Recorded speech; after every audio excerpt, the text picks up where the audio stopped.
స్వచ్ఛత అంటే నందిని. నందిని పాలు మరియు పెరుగు. నమస్తే రమ్మగారు. నమస్తే జయ. రమ్మగారు, మంచి ట్విస్టులున్న కథ. పూర్వం ఒక రాజుగారికి ఒక యాపిల్ తోట ఉండేది.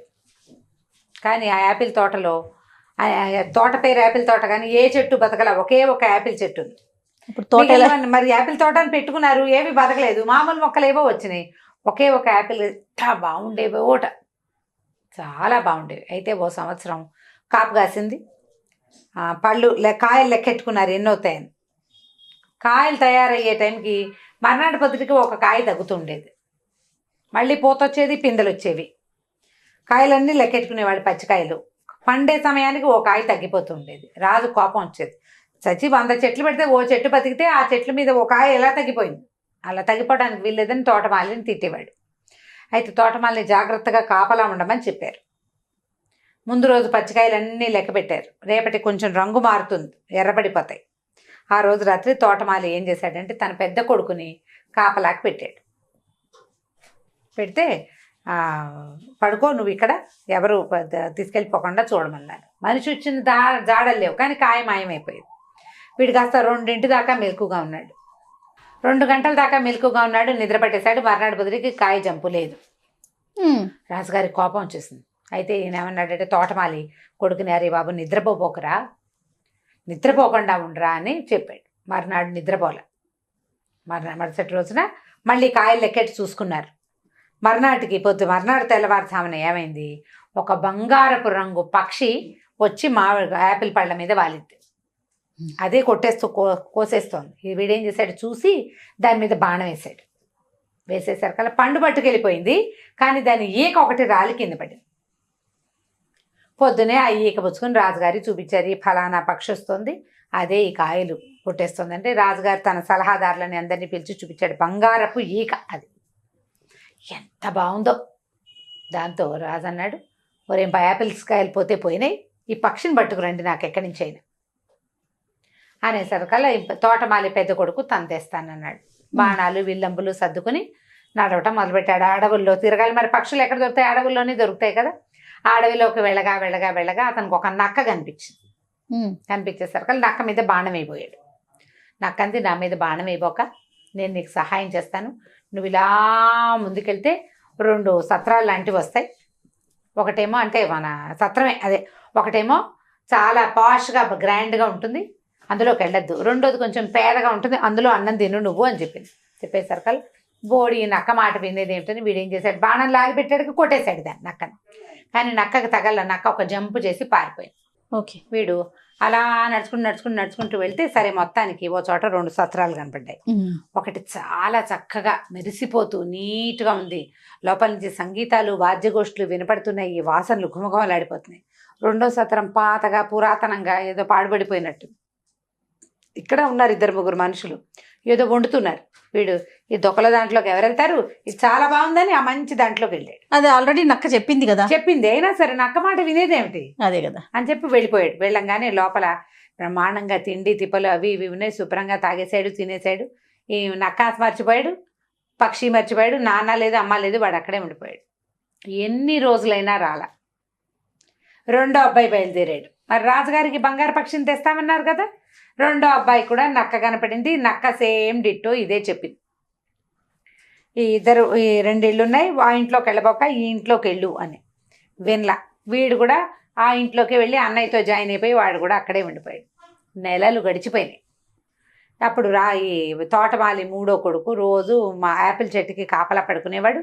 నాన్న నేను వెళ్తాను, నాన్న అంటే వాళ్ళ నాన్న అన్నాడు, ఒరే ఏం ప్రమాదము, 2 పిల్లల్ని పోగొట్టుకున్నాం, నిన్ను పోగొట్టుకోలేను నాయన అని ఎంత బతిమలాడినా వాడు వినలా. అన్నయ్యలకి ఏమైందో కూడా తెలుసుకోవాలి కదా మరి మనం. ప్రమాదం అనిపిస్తే వెనక్కి తిరిగి వచ్చేస్తా, నేను ముందుకెళ్ళను అని చెప్పాడు. చెప్పేసి ఇక రాజుగారి కోసం ఆ బంగారు పక్షిని తేవడానికి బయలుదేరాడు. నక్క కనపడింది. నక్క ఏం చెప్పిందంటే 2 సత్రాలు వస్తాయి, దాంట్లో ఉండకు, దీంట్లో ఉండు అంటే సరే అన్నాడు. యాజ్ ఇట్ ఈస్ సరే అన్నాడు. బాణం వేయలా. వాళ్ళిద్దరూ బాణం వేశారు. వీడు బాణాలు వేసేవాడు కొంచెం బెతకవాడు. ఆ నక్క చెప్పింది, నువ్వు ఓ పని చెయ్యి, నా తోక మీద కూర్చో, నిన్ను క్షణంలో తీసుకెళ్తా అక్కడికంతే, చూద్దాం అని తోక మీద కూర్చున్నాడు. అది రైమని లేడ్లాగా పరిగెత్తి ఆ సత్రాల దగ్గర దింపింది. ఓ సత్రం గ్రాండ్గా ఉంది, ఓ సత్రం సింపుల్గా ఉంది. మనకి గ్రాండ్ ఎందుకు, మన బతుక్కి తోటమాలి కొడుకుని నేను అని చెప్పి వీడ మామూలు సత్రంలోకి పోయాడు. శుభ్రంగా అక్కడ తిన్నాడు. తిన్న తర్వాత బయటకు వచ్చాడు బయలుదేరటానికి. అప్పుడు నక్క ఏం చేసిందంటే, నువ్వు బాగా ముందుకెళ్ళు, నీకు ఒక పెద్ద కోట కనిపిస్తుంది దుర్గంలాగా, దుర్గంలోకి వెళ్ళు. లోపల అందరూ సైనికులు వాళ్ళు వీళ్ళు పడుకుంటారు. నువ్వు వెళ్ళేసరికి చీకటి పడిపోతుంది. అక్కడ నీకు బంగారు పక్షి కనపడుతుంది. అయితే అది ఒక కర్ర పంజరంలో పెట్టి ఉంటుంది. పక్కనే ఒక బంగారు పంజరం ఉంటుంది. పొరపాటును కూడా ఈ పక్షిని బంగారు పంజరంలో పెట్టద్దు, కర్ర పంజరాన్ని చేత్తో పుచ్చుకొచ్చేసి అని చెప్పేసరికి సరేనన్నట్టు. ఆ తోక మీద కూర్చో, దుర్గం దగ్గరికి తీసుకెళ్తానంది. తోక మీద కూర్చున్నాడు. కూర్చోగానే అది రైమని తీసిపోయింది. ఆ దుర్గం దగ్గర దింపింది. వీడి లోపలికి అట్లా నడుచుకుంటూ వెళ్ళాడు. అందరూ పడుకున్నారు. ఈ పక్షి కనిపించింది. ఎంత బాగుందో, మెరిసిపోతుంది. కాకపోతే దాన్ని పెట్టిన పంజరము ముఖా చక్కగా ఉండి, ఏమిటో కట్లుగా ఉండి ఏమీ బాగుండలే. పిచ్చి పంజరంలో పెట్టారు. ఇంత అందమైన పక్షిని చక్కటి దాంట్లో పెట్టద్దు. చూస్తే అక్కడ మెరిసిపోతున్న ఒక బంగారు పంజరం కనపడింది. నక్క చెప్పింది, కానీ వీడికి ఈ కర్ర పంజరంలో ఆ పక్షిని ఉంచబుద్ధి కాల. ఎలాగైనా మార్చేద్దామనిపించింది. ఆ పక్షిని తీసి బంగారు పంజరంలో పెట్టాడు. పెట్టంగానే అది ఉకి నరిచేసి కేకలు పెట్టేసింది. ఆ పక్షి అరిచేసరికల్లా మొత్తం సైనికులంతా లేచిపోయారు, పట్టేసుకున్నారు. ఆ దుర్గన్ రాజుగారి దగ్గరికి తీసుకెళ్ళారు. రాజు అన్నాడు, నువ్వు ఈ పక్షిని పట్టుకొచ్చి చేసావు, నీకు ఈ పక్షి కావాలంటే నాకు బంగారు గుర్రం ఒకటి ఉంటుంది, ముందు ఎక్కడో దొరుకుతుంది, ఆ బంగారు గుర్రాన్ని తెచ్చిపెట్టు, ఈ బంగారు పక్షిని తీసుకెళ్ళు. బంగారు పక్షి ఎలాగూ కావాలి. సరేననుకున్నాడు. బయటికి రాగానే నక్కని చూసావా, నేను చెప్పిన మాట వినలేదు నువ్వు, సరే పోనీ కానీ ఇప్పుడైనా కూడా మళ్ళీ నా తోక మీద కూర్చో. ఇంకా ముందుకెళ్తే ఇంకో దుర్గం కనపడుతుంది, అక్కడ మనకి గుర్రం కనిపిస్తుంది. కానీ ఈ గుర్రం మీద జీను వేసి తీసుకురావాలి నువ్వు బయటికి. అక్కడ మామూలు జీను, తోలు జీను ఉంటుంది, బంగారపు జీను ఉంటుంది. మామూలు జీనే వేసి తీసుకురా, బంగారపు జీను వేయబోక అని చెప్పింది. అక్కడికి వెళ్ళాడు. ఆ బంగారపు రంగులో మెరిసిపోతుంది. దానికి తోక కూడా కుచ్చు, బంగారపు కుచ్చు. దాని మొహం మీదకు ఉండే జూలు కూడా అంతే, చెవులు ఇట్లా నిలబడి బంగారపు రంగు చెవులు ఎంత ముద్ద చేస్తుందో, అది ఎంత బాగుందో. అయితే ఏమైంది, అక్కడ ఉన్న జీనులు వెతికాడు. దాన్ని గుర్రం మీద ఎక్కాలంటే జీన్ వేసుకుని కదా ఎక్కాలి. జీన్ వేసుకోవాలి, కాళ్ళకి రికాపులు కింద పట్టుకునేవి రావాలి, దాని మూతికి ఒక కళ్ళెం కావాలి, ఇన్ని కావాలి. ఇవన్నీ చూస్తే వాడికి ఒక బంగారపు జీను, ఒక మామూలు జీను కనపడ్డాయి. ఈ పిచ్చి జీను వేసి గుర్రాన్ని అవమానించకూడదు, బంగారపు జీనే వేద్దాం అనుకున్నాడు. ఏమవుతుంది మహా అయితే ఆ బంగారపు జీనే కానీ అది కేవలం సైకిల్ ఇచ్చింది ఆ గుర్రం. అందరూ జనాలు నిద్ర లేచేశారు. రాత్రిపూట అయినా కూడా పట్టేసుకున్నారు వాడిని. రాజుగారి దగ్గరికి తీసుకుపోయారు. రాజు అన్నాడు, మరి అవతల ఇక్కడి నుంచి చాలా ముందుకెళ్తే దుర్గంలో ఒక అందమైన రాజకుమార్తె ఉంది. నీకు ఈ బంగారపు గుర్రం కావాలంటే నువ్వు ఆ రాజకుమార్తెని తెచ్చిపెట్టు, నాకు ఆ అమ్మాయిని నాకు తెచ్చివు, గుర్రాన్ని నీకు ఇచ్చేస్తాం. ఈ గుర్రాన్ని పట్టుకెళ్ళిస్తే బంగారపు చిలక వస్తుంది. ఆ బంగారు చిలక దొరికితే అన్నయ్యలు దొరుకుతారని వాడు ఆశపడ్డాడు.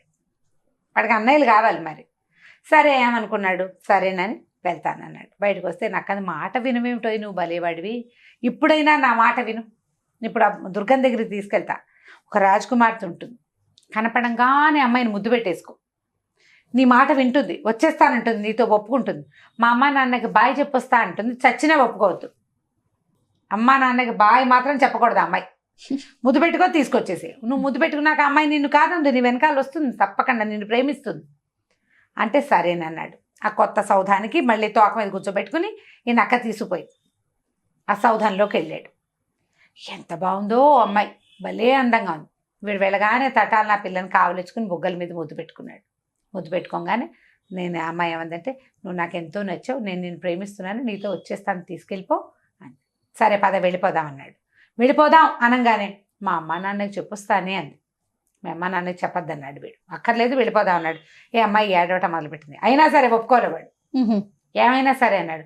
ఆ పిల్ల ఇంకా లవలవా ఏడ్చేసి లాగినా కూడా లాక్కండి అక్కడే నిలబడి ఏడుస్తుంది. ఇంత ఏడిపిస్తే ఎట్లా పాపం అమ్మాయిని, సరే పోన్లే వాళ్ళ అమ్మ నాన్నకి చెప్పొస్తుందని వదిలిపెట్టాడు.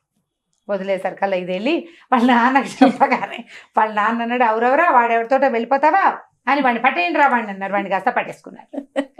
అయ్యో నక్క చెప్పిన మాట వినకపోతేనే దీన్ని అనవసరంగా వదిలిపెట్టాను, దీని కన్నీళ్ళలో కరిగి ప్రవహించి అది వెళ్ళిపోయి ఈ పని చేశాను, ఇప్పుడు ఏం చెయ్యాలి అని ఆలోచించుకున్నాడు. ఈ లోపల రాజు అన్నాడు, నా కిటికీ ఎదురుగుండా నీకు ఈ అమ్మాయి కావాలంటే నేను కిటికీ ఎదురుగుండా ఒక కొండ అడ్డం వస్తుంది నాకు, నేను ఎంత బయటకు చూద్దామంటే ఆ కొండ అంతా అడ్డం వచ్చి కనపట్టాల, కొండ తవ్వే తెల్లారేసరికల్లా తవ్వేస్తే ఈ అమ్మాయిని నీకు ఇస్తానన్నాడు.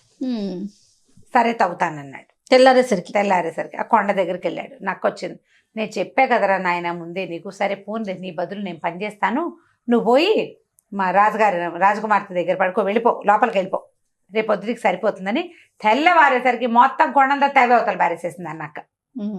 తవ్వేసేసరికి అలా వాళ్ళు ఏం చేశారు, తవ్వేశాడు కదా మరి ఒప్పుకున్నారు కదా, రాజకుమార్తెని ఇచ్చేశారు. రాజకుమార్తెని తీసుకుని బయటకు వచ్చాడు. బయటకు వస్తే నక్క ఏం చెప్పిందంటే, నువ్వు మంచివాడి పోయి నువ్వు ఓ పని చేద్దాం, నువ్వు రాజకుమార్తెతో పాటు గుర్రాన్ని పక్షిని కూడా నువ్వే తీసుకెళ్ళిపోదు కానీ నువ్వేం చేస్తావంటే రాజకుమార్తెని తీసుకెళ్ళి చూపిస్తావు వాళ్ళకి, వాళ్ళు నీకు గుర్రాన్ని ఇస్తారు, నువ్వు గుర్రం బాగా నడుస్తుందో లేదో చూస్తానని గుర్రం ఎక్కువ, అమ్మాయిని ఒక లాగి ఎక్కి మీద కూర్చోబెట్టి తీసుకో, పారిపోయి బయటికి, ఇక అక్కడ అందద్దు, గుర్రం ఎక్కేవా నిన్నెవరూ పట్టుకోలేరు, కింద నుంచి పరిశీలించద్దు, ఎక్కేకే పరిశీలించాలి నువ్వు అనేసరికి వీడు మళ్ళీ వెనక్కి వెళ్ళాడు. ఆ ముందు బంగారపు గుర్రం ఆస్థానం ఉందిగా అక్కడికి వెళ్ళాడు. వెళ్ళి రాజకుమార్తెని చూపించాడు. వాళ్ళు ఆశ్చర్యపోయారు, అబ్బా ఎంత అందగత్తే అన్నారు. సరే మరి గుర్రం ఇస్తాన్నారు కదా ఇవ్వండి అన్నాడు. గుర్రం రాగానే టెస్ట్ చేస్తానన్నాడు. వాళ్ళు అన్నారు ఎక్కకుండా దీని చుట్టూతా తిరిగి పరీక్షించమన్నారు. వాడు ఒప్పుకోలే. ఎక్కితే కదా గుర్రం సంగతి ఎలా తెలుస్తుంది, పరిగెడుతుందో లేదో, ఒక టెస్ట్ డ్రైవ్ లాగా చేస్తాను, అది అసలు ఒకళ్ళని మోయగలుగుతుందో ఇద్దరిని మోయగలుగుతుందో నాకు తెలియద్దు అని చెప్పి గుర్రం ఎక్కి కూర్చోగానే అది రెడీ అయిపోయింది. వెంటనే ఈ అబ్బాయి ఏం చేశాడు, ఈ అమ్మాయిని ఒక లాగి తన వెనకాల కూర్చోబెట్టేసుకున్నాడు. పరుగు ఉడాయించేశాడు. అక్కడి నుంచి పరిగెత్తుకుంటూ బయటకు వచ్చేసాడు. నక్క మళ్ళీ కనిపించింది. నక్క ఏం చెప్పిందంటే, మనం ఇప్పుడు గుర్రాన్ని తెచ్చావా, గుర్రాన్ని అప్పచెప్పి వాళ్ళు పక్షిని ఇస్తారు, నేను రాజకుమార్తె గుర్రము బయటే ఉంటాం, రాజకుమార్తెకు బయటే ఉంటాయి, వాళ్ళు వచ్చి గుర్రాన్ని చూసి నీకు పక్షిని ఇస్తారు, ఆ పక్షిని చేత్తో పుచ్చుకొని మళ్ళీ గుర్రం ఎక్కేసి పారిపోదాం మనం, పక్షిని కూడా వాళ్ళకి అదే గుర్రాన్ని కూడా వాళ్ళకి వదిలిపెట్టద్దని. సరే బాగానే ఉంది. ఈసారి అక్కడికి వెళ్ళాడు, వాళ్ళకి గుర్రాన్ని చూపించాడు. గుర్రాన్ని చూశారు వాళ్ళు, చాలా బాగుంది అనుకున్నారు. మరి బంగారు పక్షిని ఇవ్వండి నాకు అన్నాడు. సరే వాళ్ళు గుర్రాన్ని పక్కన నుంచోబెట్టి పక్షిని ఇవ్వండి అంటే ఇస్తామన్నారు. ఇతను ఏం చేశాడు, గుర్రం మీద ఎక్కి కూర్చున్నాడు. వాళ్ళు దిగమంటం తెలియలే, వాళ్ళకి దిగమంటం తెలియలేదు, గుర్రాన్ని పరిశీలిస్తున్నారు అంతే. ఆ పక్షిని ఇవ్వగానే ఇతను వెంటనే గుర్రాన్ని ఒక అదిలింపదిలిచ్చే సర్కల్ అది పరిగెత్తేసి, గుర్రం మీద ఉంటే వాడిని ఎవరు పట్టుకోలేరు కదా, బయటకు వచ్చేసి రాజకుమార్తెని ఎక్కించుకున్నాడు. నక్క కూడా వాళ్ళతో పాటు పరిగెత్తుకుంటూ వచ్చేసింది. ఈ బంగార పక్షిని తీసుకుని కూడా బయటకు వచ్చేసాడు. పక్షి, అమ్మాయి, గుర్రం, ముగ్గురు వీడితో పాటే ఉన్నారు. ఇంకా అన్నలు దొరకాలి. బయటకు వచ్చాక నక్క ఏమడిందంటే, నాకు ఒక్క ఉపకారం చేస్తావా, నన్ను చంపేసి నా మెడ నరికేసి నా కాళ్ళు నరికేసి అని అడిగింది. ఈ రాజకుమారుడు ఒప్పుకోవాలి, నేను అట్లాంటి పని చేయను, నీకు నక్క జన్మ అంటే ఎంత విసుగున్నా సరే నువ్వు నాకు సహాయం చేసావు, సహాయం చేసిన వాడికి అపకారం చేయొచ్చా, నేను ససేమిరా చేయనంటే నక్క కొంచెంసేపు ఏడ్చింది. సరేలే నువ్వు చెయ్యవు, నాకు తెలుసు నువ్వు మంచివాడివి, మరి సరే ఓ పని చెయ్యి, నువ్వు వెళ్ళే దారిలో నీకు 2 సలహాలు చెప్తాను. ఎప్పుడు ఉరివేయబడుతున్న వాళ్ళని ఆపద్దు, ఉరిశిక్ష పడే వాళ్ళని ఆపడానికి ట్రై చేయొద్దు. తర్వాత నదీ ప్రాంతంలో, నదీ తీరంలో పడుకోవద్దు. ఈ 2 చేయబోక జాగ్రత్తగా వెళ్ళు, ఈ అమ్మాయిని తీసుకుని వెళ్ళిపోను మరి. వీడు గుర్రం మీద అమ్మాయిని చక్కగా చిలకని పట్టుకుని బయలుదేరి వెళ్ళాడు. వెళ్ళేసరికల్లా ఒక ఊరు చేరేసరికల్లా, అది ఏ ఊరు, ఎక్కడైతే 2 సత్రాలు ఉన్నాయో ఆ ఊరు చేరాడు. అక్కడ జనాలంతా ఊరేగింపుగా ఎవరినో తీసుకెళ్తుంటే తీరా చూస్తే ఎవరోట 2 దొంగలట, ఆ దొంగల్ని ఊరేస్తున్నారు. వీడు పోయి చూస్తే వీళ్ళ అన్నయ్యలే వాళ్ళిద్దరు. అదేమిటి వీళ్ళు మా అన్నయ్యని పట్టుకున్నారని వీడు పరిగెత్తుకుంటూ వెళ్ళాడు. వీళ్ళు మా అన్నయ్యలు, మరి వాళ్ళని వదిలిపెట్టేయండి, ఊరైపోకండి అని బతిలాడితే వాళ్ళు ఏమన్నారు, అది కాదు వీళ్ళు ఏం చేశారంటే ఈ సత్రంలో చేరారు, అక్కడ తాగేసి తినేసి పేకాట ఆడేసి బాగా డబ్బులన్నీ ఉడాయించారు, డబ్బుల కోసం దొంగతనాలు చేస్తున్నారు, దొంగతనం చేస్తూ పట్టుపడ్డారు, వాళ్ళు అక్కడ బాకీ పడిన డబ్బు, తర్వాత ఏమో ఈ దొంగతనం చేసిన డబ్బు ఇచ్చేస్తే వదిలేస్తామన్నారు. మొట్టమొదట అతను రాజకుమార్తెను తీసుకుని వచ్చేటప్పుడు వాళ్ళు బోలెడంత డబ్బు ఇచ్చారు రాజుగారు వాళ్ళు. ఆ డబ్బు ఉంది ఇతని దగ్గర, ఆ డబ్బు అంతా ఇచ్చి అన్నయ్యలిద్దరిని కాపాడుకున్నాడు. సరే అందరూ కలిసి బయలుదేరి వద్దామనుకున్నారు, ఇంటికి వెళ్ళాలి కదా. అయితే ఏమైంది, మధ్యలో ఒక నది వచ్చింది. అక్కడి నుంచి ఒక నదీ తీరంలో ఉండాల్సి వచ్చింది. సరే ఏదో తిండి తెచ్చుకున్నారు, తిన్నారు. తిన్న తర్వాత ఈ పూట ఇక్కడ పడుకుని పొద్దున్నే లేచి వెళ్దామన్నారు. ఆ నదీ తీరంలో పడుకోగానే అన్నయ్యలు ఇద్దరు అనుకున్నారు, వీడు చిన్న వెధవా, వీడికేమో ఇప్పుడు అమ్మాయి, గుర్రం, చిలక అన్నీ వీడికే, మనకేమీ లేవు. రాజుగారు ఈ పక్షి తీసుకుంటే వాడికి బహుమతులు ఇస్తాడు, అవి కూడా వాడే ఉంచుకుంటాడు. వీడిని నీళ్ళలోకి దోసేసామంటే ఇది మనమే పక్షిని తీసుకెళ్ళి ఇచ్చేయచ్చు అని ఆ తమ్ముడిని కాస్త నీటిలో దోసేశారు. దోసేసి వెంటనే ఈ అమ్మాయిని గుర్రం ఎక్కించేసుకున్నారు. ఆ చిలకని ఆ పక్షిని కూడా పుచ్చుకుని తీసుకెళ్ళిపోయారు. కాకపోతే ఊరు చేరిపోయిన తర్వాత ఆ పక్షి పాటలు పాడడం మానేసింది, ఏమి తినేది కాదు, పాడేది కాదు. గుర్రం గడ్డి తినడం మానేసింది. రాజకుమార్తె అని ఏడిపోయి ముగ్గురు 3 రకాలుగా అయిపోయారు. పక్షిని చూస్తే బాగుంది, బంగార పక్షి, దాని ఈకే వీళ్ళకి దొరికింది. కానీ అది అంతకుముందు పాటలు పాడుతూ తిరుగుతూ ఉండేది. ఇప్పుడు రెక్కలు కూడా కదపట్ల, ఎలా కూర్చున్నది అలాగే కూర్చుని ఉంటుంది. గుర్రం గడ్డి తిందు, మక్క చిక్కిపోతుంది కదా, ఏమి తింటల్లా అది. ఈ అమ్మాయి ఏమో ఏడుస్తుంది. సరే రాజుగారు ఈ 3 వస్తువులు తన దగ్గర పెట్టుకున్నారు. వీళ్ళకి ఏవో బహుమతులు ఇచ్చాడు.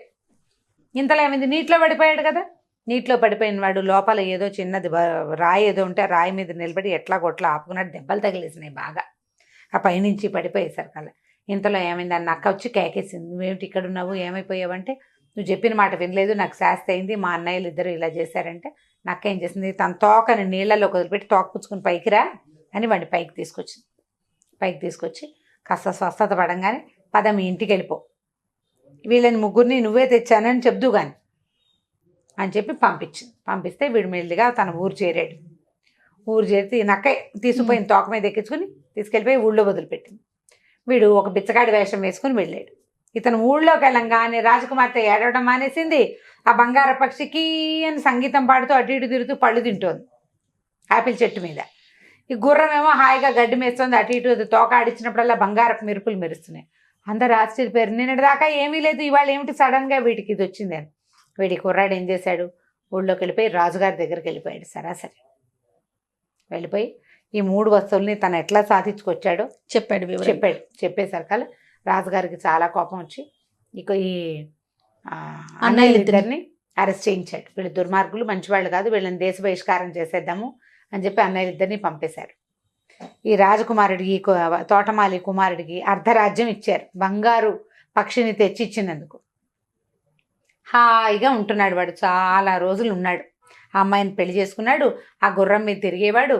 ఆ పక్షి ఆ రాజ్యంలో అన్ని చోట్ల తిరుగుతుండేది. అది గుడ్లు పెట్టి బోళ్ళని పిల్లల్ని పెట్టింది. బంగార పక్షులు ఆ ఊరంతా తిరుగుతూ ఉండేవి. చాలా గ్రాండ్గా ఉండేది.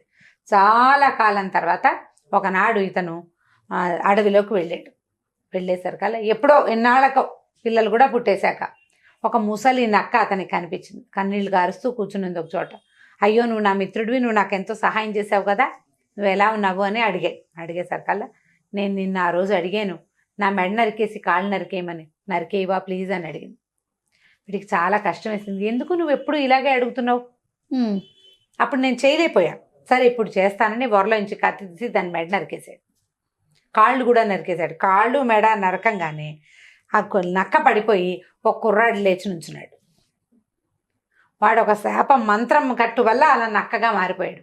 మళ్ళీ ఆ కుర్రాడు ఎవరో కాదు, ఈ తోటమాలి కొడుకు పెళ్లి చేసుకున్న రాజకుమార్తె తాలూకు తమ్ముడు. ఓహో. ఈ అడవిలోకి వచ్చిన వీరాది వీరులు ఎవరైనా ఉంటే వాళ్ళని తీసుకెళ్ళి వాళ్ళకి ఇవన్నీ ఇప్పించి చివరికి నా శాపం విమోచనం చేసుకుందాం అనుకున్నాను. నేను ఎంత ట్రై చేసినా నువ్వు చేయలేదు. ఇంతకాలం నేను నక్కలాగా ఉండిపోయాను, కానీ నీ వల్ల నేను మళ్ళీ మామూలు మనిషి అయిపోయానని వీడిని కావలించుకున్నాడు. అక్కని చూసి తర్వాత తన రాజ్యానికి వెళ్ళిపోయి ఆ రాజ్యానికి రాజు అయిపోయాడు. సో నక్క, తోటమాలి కుమారుడు కలిసి ఒక బంగారు పక్షి, ఒక గుర్రం, ఒక రాజకుమార్తెని సాధించి చివరికి వాడికి శాప విమోచనం కూడా చేసుకున్నారు. కంచికి మనం ఇంటికి. సూపర్ స్టోరీ రమ్మ గారు. కాకపోతే సహజంగా మనం ప్రతి స్టోరీలో నక్కని విలనే అనుకుంటాం, కానీ ఇక్కడ చూడండి చక్కగా భలే హెల్ప్ చేసింది హీరో అనమాట. అదే. రైట్ రమ్మ గారు, నమస్తే. నమస్తే జయ.